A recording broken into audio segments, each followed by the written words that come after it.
अंधी सरकार, बहरी सरकार, गूंगी सरकार, तानाशाही सरकार और क्या क्या शब्द इस सरकार के लिए इस्तेमाल करूं। जी हाँ, मैं बात कर रही हूँ यूपी के पंचायत चुनाव की। सरकार को बार बार कहा कि चुनाव मत कराइएगा, चुनाव मत कराइएगा, अनहोनी हो सकती है। पर सरकार, चुना हमने पर सुनती किसकी है। सरकार ने वही किया जो सरकार चाहती थी। यूपी में हुए पंचायत चुनाव लोकतंत्र का नहीं, मौत का त्योहार बनकर रह गए।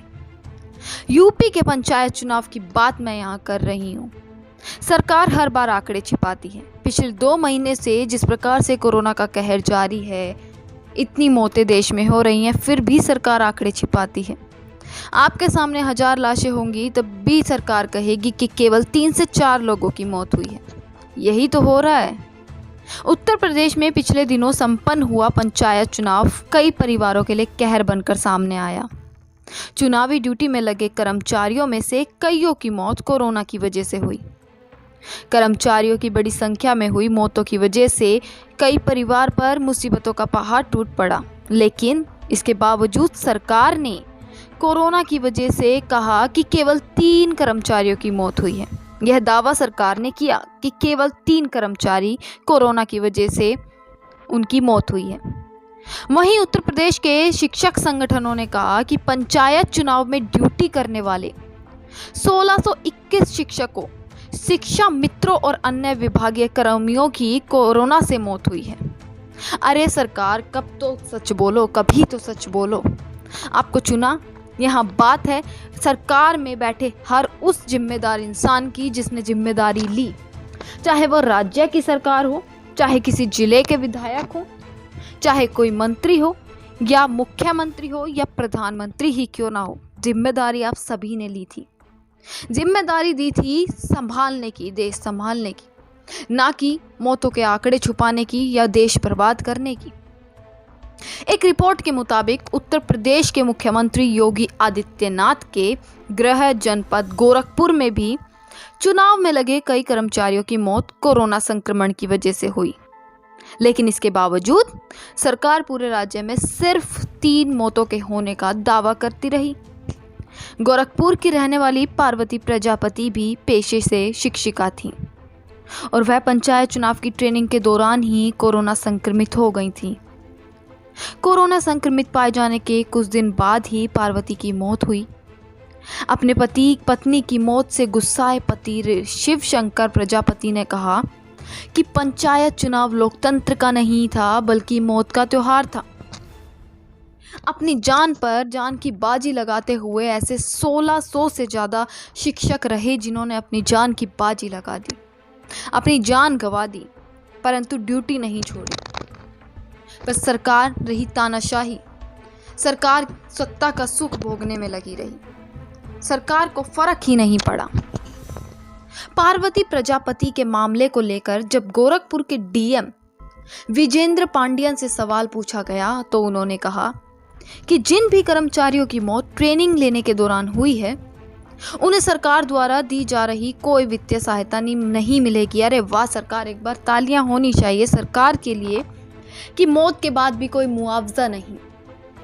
केवल यहाँ यही बात नहीं कि उन्होंने अपनी ड्यूटी भी करी, अपना फर्ज भी निभाया, अपनी जान भी गंवाई और कोई मुआवजा नहीं, कोई सहायता नहीं। साथ ही डीएम ने कहा कि ट्रेनिंग के दौरान कोरोना प्रोटोकॉल का पूरा ध्यान रखा गया था और इसकी अवधि भी सिर्फ 1 घंटे ही रखी गई थी। हालांकि डीएम ने यह कहा है कि गोरखपुर जिले में करीब 8 लोगों की मौत चुनावी ड्यूटी के दौरान हुई है। सभी 8 मृतक कर्मचारियों के परिवार वालों को सहायता पहुंचाने के लिए राज्य सरकार को पत्र लिखा गया है। हालांकि पार्वती प्रजापति के परिवार वालों की तरह ही राज्य में कई ऐसे परिवार हैं जिन्होंने इस चुनाव में अपने प्रियजनों को खो दिया। लेकिन सरकार यह मानने को तैयार ही नहीं कि पंचायत चुनाव में ड्यूटी लगने की वजह से कई कर्मचारियों की मौत हुई। उत्तर प्रदेश के बेसिक शिक्षा मंत्री सतीश द्विवेदी ने कहा कि पंचायत चुनाव में मृतक शिक्षकों की संख्या 1600 से ऊपर है और यह बताकर राज्य में भ्रम फैलाया जा रहा है और इसके लिए भी विपक्ष जिम्मेदार है। मतलब हर तरफ राजनीति, मौत से भी राजनीति हो रही है। साथ ही उन्होंने कहा कि सभी जिला अधिकारियों से मिली सूचना के आधार पर सिर्फ 3 शिक्षकों को ही मौत हुई है चुनावी ड्यूटी के दौरान। आपको बता दें कि हालांकि उत्तर प्रदेश के शिक्षक संघ ने कहा है कि 1621 कर्मियों की मौत कोरोना संक्रमण की वजह से हुई। उत्तर प्रदेश प्राथमिक शिक्षा संघ के अध्यक्ष दिनेश चंद्र शर्मा ने कहा कि प्रदेश सरकार का यह रवैया सरकार की संवेदनहीनता को भी दर्शाता है। साथ ही उन्होंने कहा कि अगर ड्यूटी खत्म करने के बाद घर पर किसी कर्मचारी की कोरोना से संक्रमण से मौत हुई है तो क्या यह नहीं माना जाना चाहिए कि वो ड्यूटी के दौरान ही इस महामारी की चपेट में आया होगा। लेकिन राज्य के बेसिक शिक्षा विभाग ने अपने बयान में साफ कहा कि राज्य सरकार केवल चुनाव ड्यूटी के दौरान हुई मौतों के लिए अनुग्रह राशि देगी। उत्तर प्रदेश चुनाव आयोग के दिशा निर्देशों के अनुसार चुनाव ड्यूटी का मतलब घर से ड्यूटी पर जाने से लेकर घर वापस आने तक है। इस ड्यूटी अवधि के दौरान यदि कोई मृत्यु हुई है तो अनुग्रह राशि का भुगतान किया जाएगा। कब तक ये सरकार तानाशाही रहेगी, कब तक इस प्रकार की चीजें जो हैं वो देखने को मिलेंगी।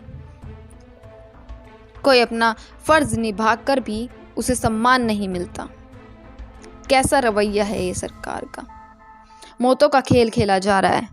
उत्तर प्रदेश में जिस प्रकार से हालात बने हुए हैं, कभी गंगा में शव मिलते हैं, गंगा के किनारे शव मिलते हैं, 2000 शव, दर्जनों शव नदियों में मिल रहे हैं, फिर भी सरकार इस प्रकार की चीज़ें कर रही है और इस प्रकार के बयान देती है जिसकी कोई तुलना भी नहीं की जा सकती। सरकार का ये शर्मसार रवैया और ये बयान, यह कहना कि 1600 मौतों को केवल 3 मौत बताना, कितना शर्मसार है।